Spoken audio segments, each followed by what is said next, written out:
Hey guys, welcome back to Prepping in Progress. This is Kim. Yes, as you can see, I'm kind of all by my lonesome on this one. I wanted to start off a weekly video more geared towards the woman prepper. Guys, you're more than welcome to watch as well, but a lot of issues that face women preppers and also the spouses having to deal with maybe a wife who's not quite on board or doesn't know where to start. So I wanted you to join me along on this. This video is going to be about how to convince your reluctant spouse. Or if you nothing else, you can just show your reluctant spouse this video and hopefully hearing it from somebody else might help.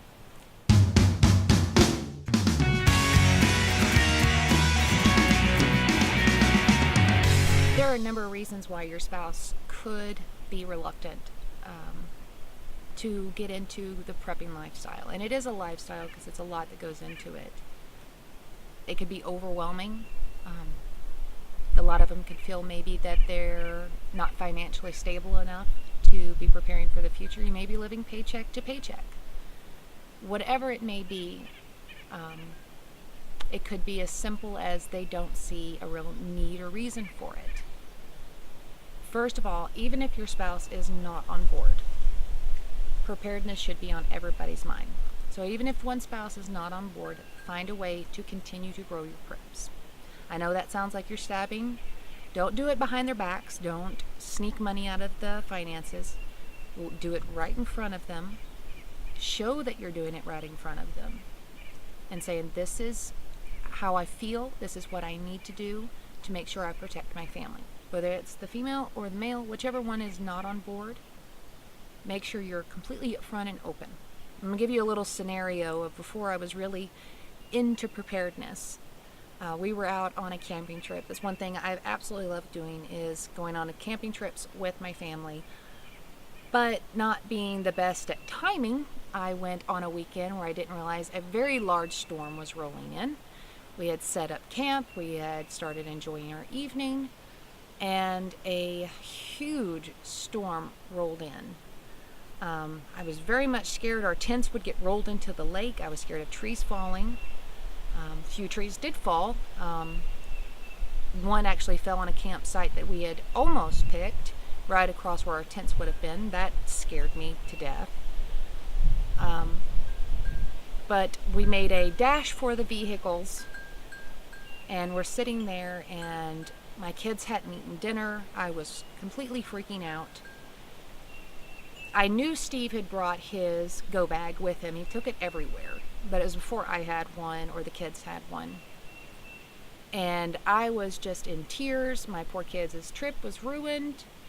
And now my kids couldn't even enjoy a hot meal because there's no way of making a fire or being able to cook because the storm was just blowing in. Steve said, "It's okay. I have MREs. We'll be fine." And I looked at him like he was crazy. He said, he started grabbing his bag and bringing it over there. I said, "There is no way you have enough food to feed the entire family in that little bag." Little to my knowledge, he started removing like 10 or 12 MREs and gave us our choice of which one we wanted.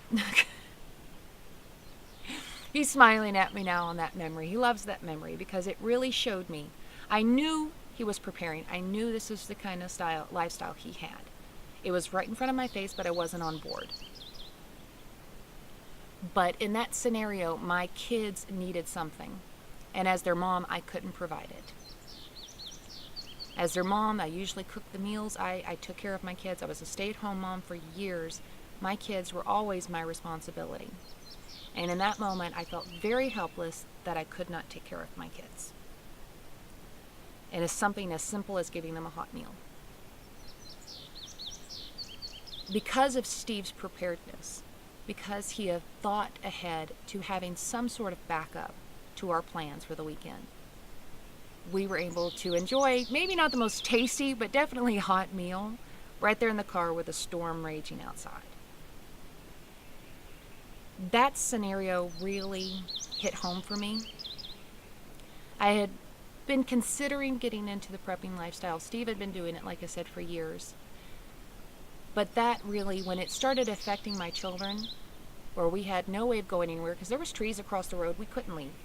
We had to wait for them to get trained to crew, so we couldn't go anywhere to go get something to eat. Storm was raging, so it's not like we could walk out. My kids were very young at the time.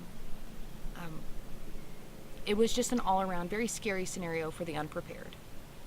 And luckily I had a spouse who was always preparedness minded.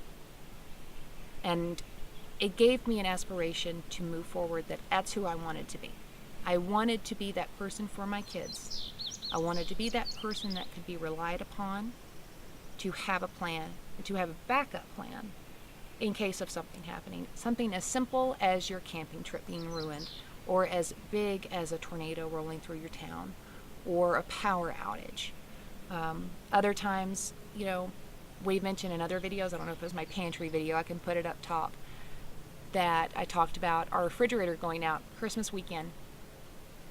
And that was devastating. As a mom, you want Christmas to be wonderful for your kids, for the whole family. So we were out having a wonderful time with my family, and then we drove back home so we could have Christmas dinner at home.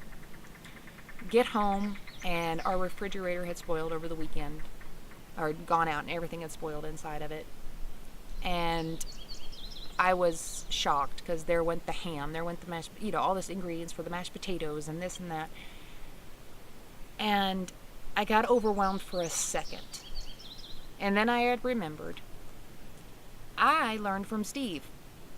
I had learned from my spouse and his preparedness mindedness to have a fully stocked pantry. I went downstairs and I started pulling ingredients from the pantry. Anywhere from evaporated milk and looking online on how to make regular milk out of it, and started whipping up a wonderful Christmas dinner. It didn't have maybe all of the trimmings, but we had a nice hot meal. We had a wonderful day, opened up presents, and really enjoyed it without having to worry about the refrigerator. We threw everything away in the fridge, sat down, and had a wonderful dinner because we were preparedness minded.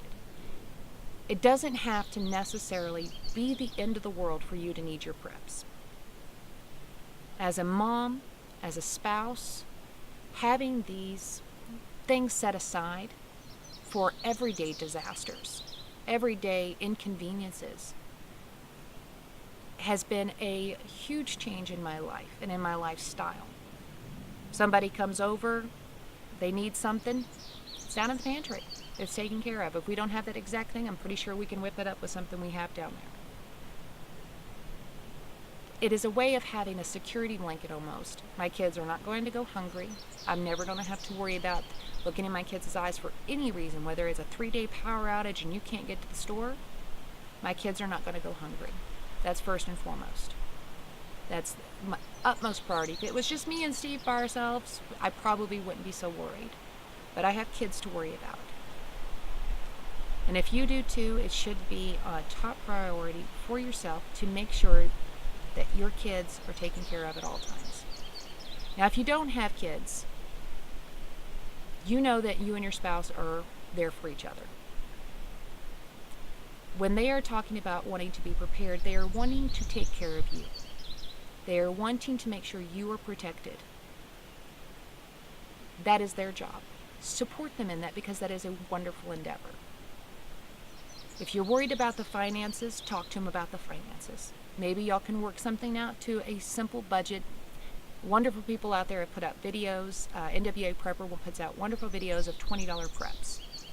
Even if it takes you a month to get $20 together for $20 of preps, let your prepper spouse be the one to take control over that. Even if you're in control of the finances and you're saying this is all you can afford, support them in that manner. Because their heart is in the right place. Their heart is wanting to protect, to take care of, and be a provider no matter what may come. So support them in that role. I hope this helps. If you'll have any questions, if you have any feedback from your reluctant spouse, let me know of any kind of problems, and I'll be more than happy to talk to you in the comment sections or even do a response videos. Let me know. And I hope y'all subscribe and enjoy these talks towards and geared towards women in particular. And we'll do some more different kinds. Thank y'all so much for joining me.